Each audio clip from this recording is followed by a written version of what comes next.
A Dollar on the Conscience by T.S.Arthur. 55 cents a yard, I believe you said? The customer was opening her purse.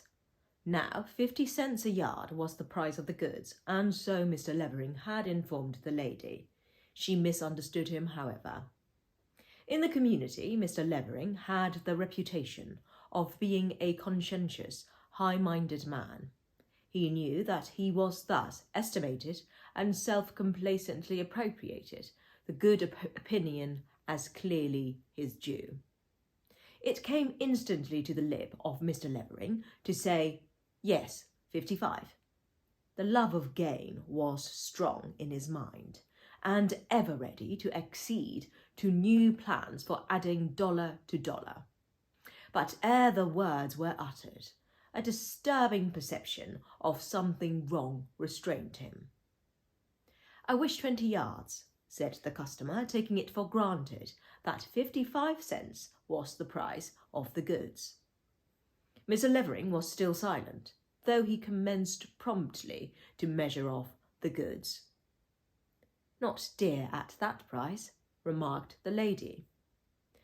I think not, said the storekeeper. I bought the case of goods from which this piece was taken very low. 20 yards at 55 cents, just $11. The customer opened her purse as she thus spoke, and counted out the sum in glittering gold dollars. That is right, I believe. And she pushed the money towards Mr. Levering, who, with a kind of automatic movement of his hand, drew forward the coin and swept it into his till. Send the bundle to number 300, Argyle Street, said the lady, with a bland smile, as she turned from the counter and the half-bewildered storekeeper.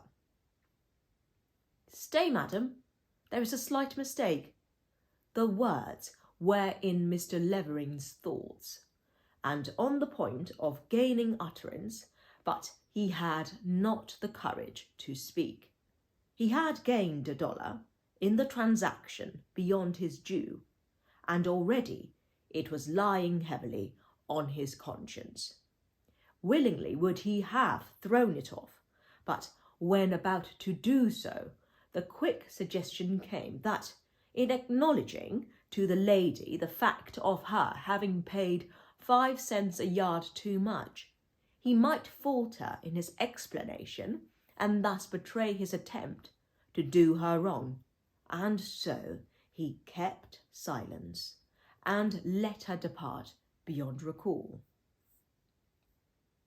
Anything gained at the price of virtuous self-respect is acquired at too large a cost. A single dollar on the conscience may press so heavily as to bear down a man's spirits, and rob him of all the delights of life. It was so in the present case. Vain was it that Mr. Levering sought self-justification. Argue the matter as he would, he found it impossible to escape the smarting conviction that he had unjustly exacted $1 from one of his customers. Many times through the day he found himself in a musing, abstracted state, and on rousing himself therefrom became conscious, in his external thought, that it was the $1 by which he was troubled. I'm very foolish, said he mentally, as he walked homeward after closing his store for the evening. Very foolish to worry myself about a trifle like this. The goods were cheap enough at 55, and she is quite as well contented with her bargain as if she had paid only 50. But it would not do. The $1 was on his conscience, and he sought in vain to remove it by efforts of this kind. Mr. Levering had a wife and 3 pleasant children. They were the sunlight of his home. When the business of the day was over, he usually returned to his own fireside with buoyant feeling. It was not so on this occasion. There was a pressure on his bosom, a sense of discomfort, a want of self-satisfaction. The kiss of his wife and the clinging arms of his children, as they were twined around his neck, did not bring the old delight. "What is the matter with you this evening, dear? Are you not well?" inquired Mrs. Levering, breaking in upon the thoughtful mood of her husband, as he said, in unwonted silence. "I'm perfectly well," he replied, rousing himself and forcing a smile. "You look sober." "Do I?" Another forced smile. "Something troubles you, I'm afraid." "Oh no, it's all in your imagination." "Are you sick, Papa?" now asks a bright little fellow clambering upon his knee. "Why, no, love, I'm not sick. Why do you think so?" "Because you don't play horses with me." "Oh dear, is that the ground of your suspicion?" replied the father, laughing. "Come, we'll soon scatter them to the winds." And Mr. Levering commenced a game of romps with the children.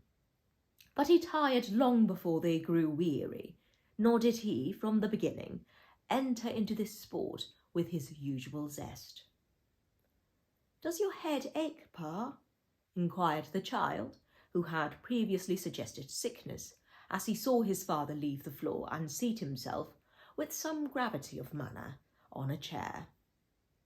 "Not this evening, dear," answered Mr. Levering. "Why don't you play longer then?" "Oh, Pa!" exclaimed another child, speaking from a sudden thought. "You don't know what a time we had at school today." "Ah, what was the cause?" "Oh, you'll hardly believe it, but Eddie Jones stole $1 from Maggie Enfield." "Stole $1?" ejaculated Mr. Levering. His voice was husky, and he felt a cold thrill passing along every nerve. "Yes, Pa, he stole $1. Oh, wasn't it dreadful?" "Perhaps he was wrongly accused," suggested Mrs. Levering. "Emma Wilson saw him do it, and they found the $1 in his pocket. Oh, he looked so pale, and it made me almost sick to hear him cry as if his heart would break." "What did they do with him?" asked Mrs. Levering. "They sent for his mother, and she took him home. Wasn't it dreadful?" "It must have been dreadful for his poor mother," Mr. Levering ventured to remark. "But more dreadful for him," said Mrs. Levering. "Will he ever forget his crime and disgrace? Will the pressure of that $1 on his conscience ever be removed? He may never do so wicked an act again, but the memory of this wrong deed cannot be wholly effaced from his mind." How rebukingly fell all these words on the ears of Mr. Levering.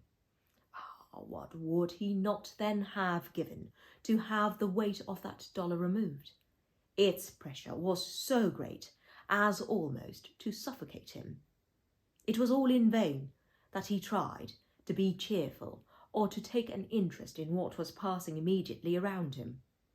The innocent prattle of his children had lost its wonted charm, and there seemed an accusing expression in the eye of his wife, as in the concern his changed aspect had occasioned. She looked soberly upon him. Unable to bear all this, Mr. Levering went out, something unusual for him, and walked the streets for an hour.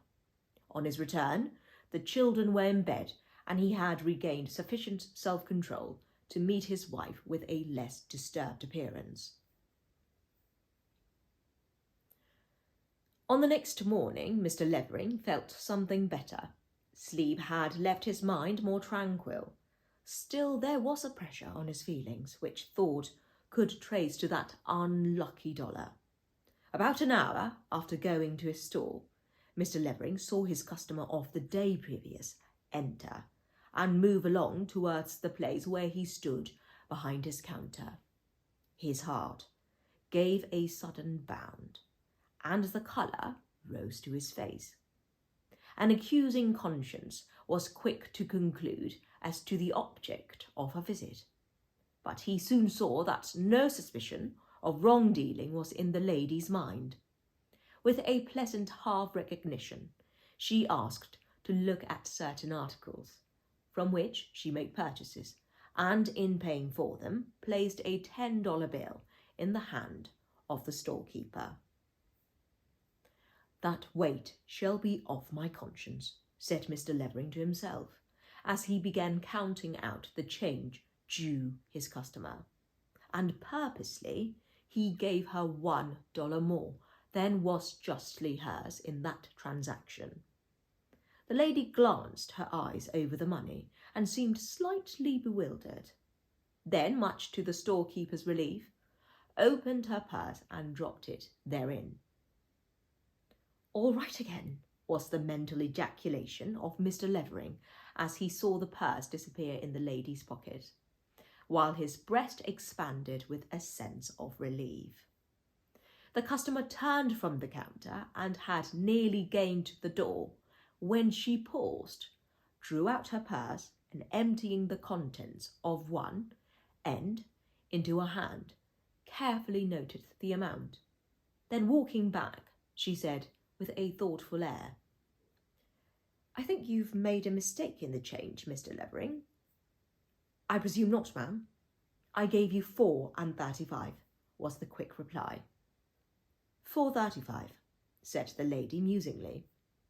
"Yes, here is just 4.35. "That's right, yes, that's right." Mr. Levering spoke somewhat nervously. "The article came to $6.65, I believe?" Yes, that was it." "Then $3.35 will be my right change," said the lady, placing a small gold coin on the counter. "You gave me too much." The customer turned away and retired from the store, leaving that dollar still on the conscience of Mr. Levering. "I'll throw it into the street," said he to himself impatiently, "or give it to the first beggar that comes along." But conscience whispered that the dollar wasn't his, either to give away or to throw away. Such prodigality or impulsive benevolence would be at the expense of another, and this could not mend the matter. "This is all squeamishness," said Mr. Levering, trying to argue against his convictions. But it was of no avail. His convictions remained as clear and rebuking as ever. The next day was the Sabbath, and Mr. Levering went to church as usual with his family.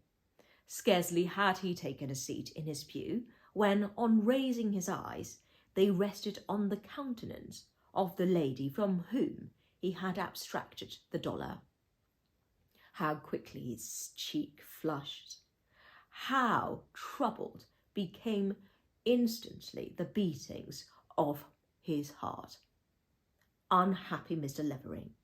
He could not make the usual responses that day in the services, and when the congregation joined in the swelling hymn of praise, his voice was heard not in the general thanksgiving. Scarcely a word of the eloquent sermon reached his ears, except something about dishonest dealing.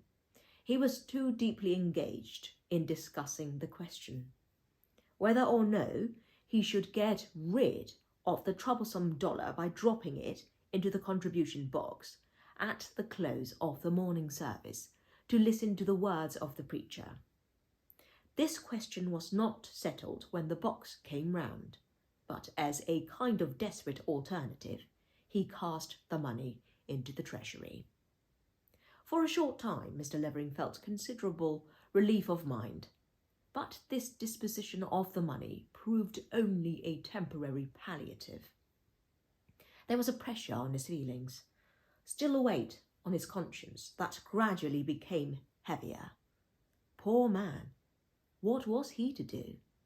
How was he to get this dollar removed from his conscience?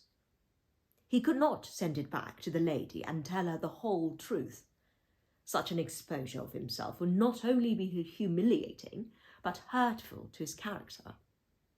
It would be seeking to do right in the infliction of a wrong to himself. At last, Mr. Levering, who had ascertained the lady's name and residence, enclosed her $1, anonymously, stating that it was her due, that the writer had obtained it from her unjustly in a transaction which he did not care to name, and could not rest until he had made restitution. Ah, the humiliation of spirit suffered by Mr. Levering in thus seeking to get ease for his conscience.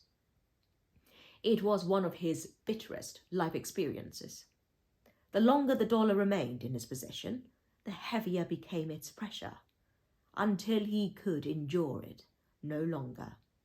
He felt not only disgraced in his own eyes, but humbled in the presence of his wife and children.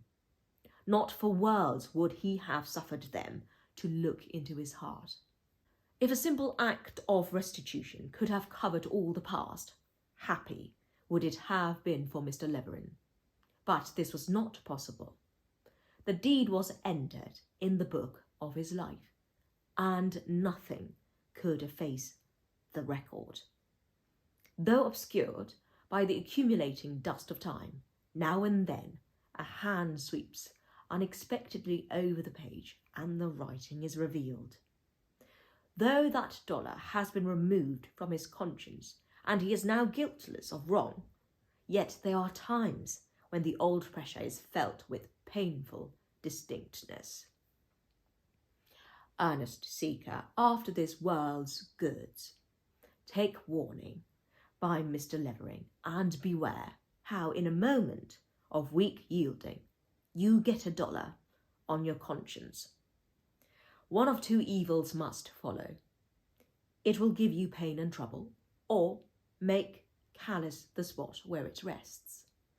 And the latter of these evils is that which is most to be deplored. End of $1 on the Conscience by T.S.Arthur.